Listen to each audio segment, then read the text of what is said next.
తోటి మొన్న 6th ఫిబ్రవరిన RDD ఆఫీస్లో జాయిన్ అయ్యాను. ఈరోజు ప్రీవియస్గా నేను doctor AL government Ayurvedic hospital Vijayawada సూపరింటెండెంట్గా వర్క్ చేశాను. ఈరోజు మనం ఇక్కడ చెప్పుకోవాల్సిన ఎందుకు గ్యాదర్ అయ్యామంటే, ఈరోజు world Unani day. World Unani day అంటే ఏంటంటే the birth anniversary of Hakim Ajmal Khan. ఇతను ఒక ఆయుర్వేదిక్ యునానీ స్కాలరు అండ్ ఆయన యునానీ మెడిసిన్కి చేసినటువంటి సేవలకి హానర్గా ఆయన బర్త్ని మనము 2017 నుంచి ఇప్పటి వరకు సెలబ్రేట్ చేసుకుంటూ వస్తున్నాము. అయితే ఒక్కొక్క ఇయర్ ఒక్కొక్క థీమ్తో ఈ యునానీ డే అనేది సెలబ్రేట్ చేస్తున్నాము. ఈ ఇయర్ వచ్చిన థీమ్ ఏంటంటే innovation and evidences in Unani practices. అంటే ఏంటంటే ఇవన్నీ కూడా ట్రెడిషనల్ మెడిసిన్స్, ఇవన్నీ మన ఆయుర్వేద కానీ హోమియో, యునానీ, యోగా, సిద్ధ, ఇవన్నీ డిపార్ట్మెంట్ ఆఫ్ ఆయుష్ కిందకి కన్సిడర్ చేస్తున్నాము. ఇవన్నీ మన ప్రాచీన వైద్య విధానాలు. ఈ ప్రాచీన వైద్య విధానాలన్నిటినీ కూడా మన గవర్నమెంట్ ఆయుష్ అనేటువంటి కిందకి తీసుకొచ్చి వీటిని ఎంకరేజ్ చేస్తూ వీటిని కాపాడుతూ వస్తున్నారు. అయితే యునానీ అనేటువంటిది ఏంటంటే మన అరబిక్ అండ్ గ్రీకు దేశంలో ఫస్ట్గా దీని అక్కడ ఎక్కువగా ఉన్నటువంటి ప్రాచీన వైద్య విధానం. అదే మన ఇండియన్ మెడిసిన్కి వచ్చేటప్పటికి ఆయుర్వేదం 3000 సంవత్సరాల క్రిందట మన భారతదేశంలో ఆయుర్వేదం అనేటువంటిది పుట్టిందండి. ఇప్పుడు ఆయుర్వేదానికి కానీ హోమియో, యునానీ వీటన్నిటికీ కూడా అధిక ప్రాచుర్యం వచ్చింది. కోవిడ్ తర్వాత అందరూ కూడా వీటి యొక్క ఇంపార్టెన్స్ అనేటువంటిది గుర్తించారు. ఎందుకు అనంటే ఈ మెడిసిన్లో మనకి సైడ్ ఎఫెక్ట్ అనేటువంటిది ఉండదు. అలోపతి మెడిసిన్తో పోలిస్తే ఇది సేఫ్ అండ్ వీటిల్లో దీర్ఘకాలిక రోగాలకి ఎక్కువగా మనం చికిత్సలు ఉన్నాయి. ఫర్ ఎగ్జాంపుల్ ఆర్థరైటిస్ కానీ, స్కిన్ డిసీజెస్ కానీ, తర్వాత సోరియాసిస్, ఇట్లాంటి క్రానిక్ డిసీజెస్ ఏవైతే ఉన్నాయో వాటికి ఈ సిస్టమ్స్లో మంచి మెడిసిన్స్ ఉన్నాయి. అవి ఎంతకాలం వాడినా కూడా వాటికి సైడ్ ఎఫెక్ట్ అనేటువంటిది ఏమీ ఉండదు. ప్రత్యేకించి యునానీలో ఎక్కువగా లివర్ డిసీజెస్, ఎక్కువగా ఆర్థరైటిస్కి, చర్మ సంబంధ వ్యాధులకి మంచి మందులు ఉన్నాయి. కాబట్టి మనం government ministry of AYUSH CCRUM అంటే central council for research Unani medicine and ministry of AYUSH వీళ్ళిద్దరి కొలాబరేషన్లో యునానీకి ఎందుకు సెలబ్రేట్ చేస్తున్నామంటే ఇంకా స్ట్రెంగ్తన్ చేయాలి యునానీ మెడిసిన్, ఈ సిస్టమ్ని ఇంకా ప్రజల్లోకి ఎక్కువగా తీసుకెళ్ళాలి, అందరి ప్రజలకి ఈ మెడిసిన్ ఉపయోగపడాలి అనేటువంటి ఉద్దేశంతో ఈ యునానీ డేని మనం సెలబ్రేట్ చేస్తున్నాము.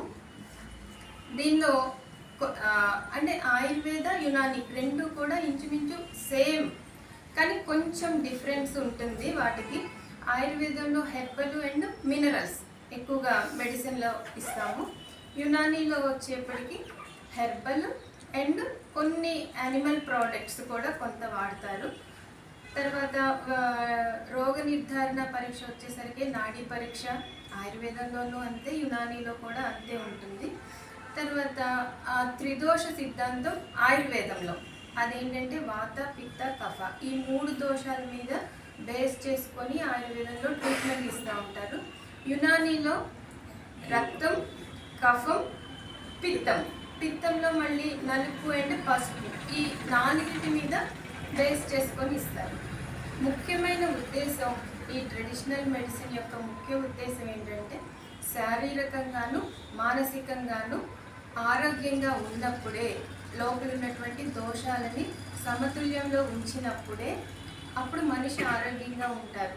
కాబట్టి ఈ సిస్టమ్ అంతా కూడా లోపల ఉన్నటువంటి దోషాలని బయటికి తీసుకొచ్చి శారీరకంగాను మానసికంగాను వ్యక్తిని ఆరోగ్యంగా ఉంచడానికి దోహదపడుతుంది. అండ్ మన జోన్లో 8 యునానీ డిస్పెన్సరీస్ ఉన్నాయి, 44 homeo dispensaries and 88 ayurvedic dispensaries ఉన్నాయి. మొత్తం 144 డిస్పెన్సరీస్ ఉన్నాయండి. వాటన్నిటిలో కూడా డాక్టర్స్ ఉన్నారు, సఫిషియెంట్గా మెడిసిన్స్ ఉన్నాయి, స్టాఫ్ ఉన్నారు. కాబట్టి ప్రజలందరూ దాన్ని ఉపయోగించుకొని వారి వ్యాధుల నుంచి రక్షణ పొందుతారని తెలియజేస్తున్నాం. Thank you so much.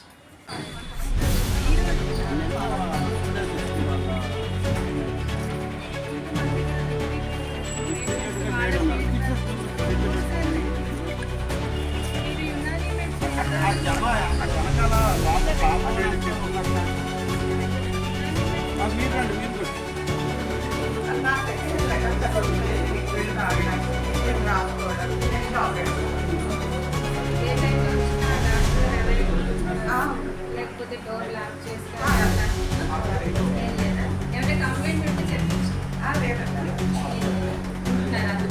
అందుబాటులో ఉంటారు, మంచిగా సజెషన్ కూడా మంచిగా ఇస్తున్నారు, హ్యాపీగా ఫీల్ అవుతుంది. అలాగే మరి మీకు తెలిసిన వాళ్ళకి మీ వాళ్ళకి అందరికీ చెప్పాల్సి ఉంటుంది.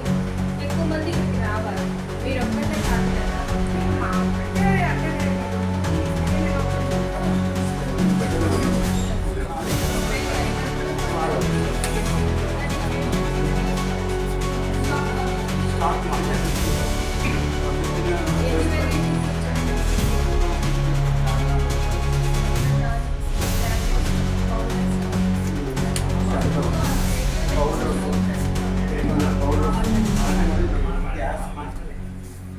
ఎక్కువ ఏ కాలంలో